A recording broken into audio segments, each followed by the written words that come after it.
पिसाबको समस्या हो क्या पहिले पनि पिसाब त धेरै लाग्ने हो मलाई तर गन्तव्य ठाउँमा पुग्न सक्दैन एक आधी मिनट जहिले रोकेर सम्बन्धित ठाउँमा पुग्न सक्दैन अहिले त्यो अवस्था रहेन अनि अडिएर त्यो दबाई यति एक डाडी भयो होइन चाबी या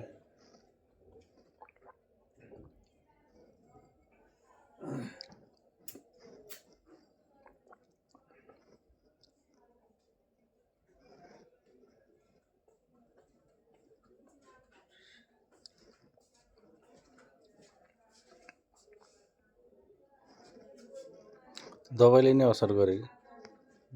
त्यो दबाई धेरै उ गरे नि पेनको लागि पेन रिमुभर जो दबाई दिएको छ त्यसले पनि काफी असर गरे